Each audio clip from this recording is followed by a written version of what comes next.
Assalamualaikum warahmatullahi wabarakatuh. Perkenalkan, nama saya Ana Mutiana, NIM 20650087. Di sini saya akan menjelaskan tentang model data sistem informasi geografis. Yaitu pertama, jelaskan tentang elemen SIG di dunia nyata. Permukaan bumi sebagai dunia nyata mempunyai gambaran sangat kompleks, antara lain ada beraneka ragam jenis tumbuhan, memiliki keadaan alam yang berbeda seperti gunung, sungai, danau, hutan, perkebunan, sawah, dan lain-lain. Terdapat berbagai jenis bangunan, terdapat infrastruktur seperti jalan, fasilitas umum, bendungan, jembatan, bandara, dan lain-lain. Dibutuhkan visualisasi gambar untuk mewakili keadaan permukaan bumi dan manajemen informasi geografis melalui SIG yang dapat mewakili semua keadaan di permukaan bumi. Elemen SIG di dunia nyata yaitu ada dua. Yang pertama ada informasi lokasi dan informasi atribut atau tabel. Dapat kita lihat di sini contoh ada peta kampus Unidayan.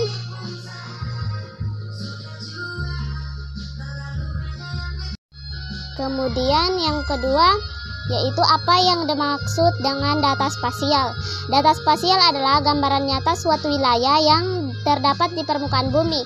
Data spasial dapat menyimpan penampakan permukaan bumi yaitu jalan, sungai, permukiman, jenis penggunaan tanah, dan lain-lain. Model data spasial dibedakan menjadi dua bagian, yaitu ada model data raster dan model data vektor.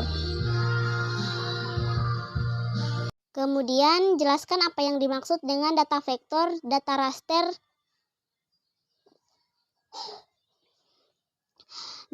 Yang pertama data vektor. Data vektor adalah data yang diwakili oleh simbol-simbol atau fitur-fitur titik, garis, dan area. Data vektor tersimpan dalam koordinat tertentu. Ada titik, garis, area. Kemudian model data raster.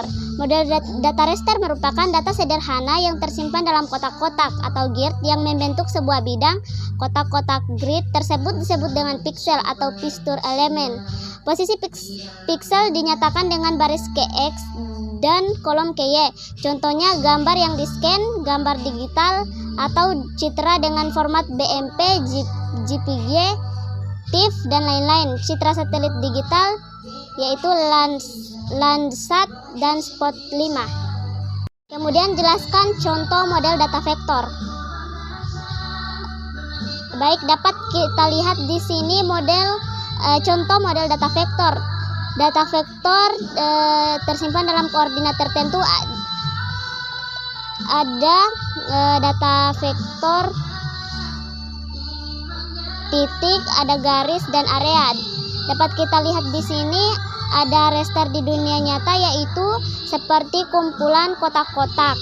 Kotak-kotak di sini disebut dengan piksel. Kemudian ada elemen objek. Elemen objek ini contohnya seperti bangunan-bangunan yang berpermukaan tinggi. Kemudian dapat kita lihat di sini tentang titik koordinat vektor. Kalau data vektor yang menggunakan titik koordinat vektor di sini menggunakan garis yang garisnya misalkan dimulai dari X, maka akan kembali lagi ke X atau pada posisi awal. Kemudian penjelasan dari data non spasial atau atribut. Data spasial atau non atribut disimpan terpisah dari data spasial. Setiap fitur data spasial terhubung dengan tabel atribut, yaitu yang pertama tabel atribut titik untuk fitur atau vektor titik, yang kedua ada tabel atribut garis untuk fitur atau vektor garis, dan ketiga ada tabel atribut area untuk fitur vektor area. Kemudian selanjutnya jelaskan hubungan antara data atribut dan data spasial pada slide nomor 16. Baik, di sini dapat kita lihat ada peta dan ada informasi yang ditimbulkan pada titik peta yang ditunjukkan. Misalnya pada peta atau peta disebut dengan data spasial. Misalkan di sini menunjukkan pada panah merah. yang menunjukkan ID-nya 101 dan nama kota atau kabupatennya Kolaka dan keterangannya kabupaten. Jadi atributnya atau dapat disebut juga informasinya. Jadi jika ditunjukkan pada data spasialnya satu titik, maka akan menimbulkan informasinya pada data atribut. Jadi di sini hubungan antara data atribut dan data spasial yaitu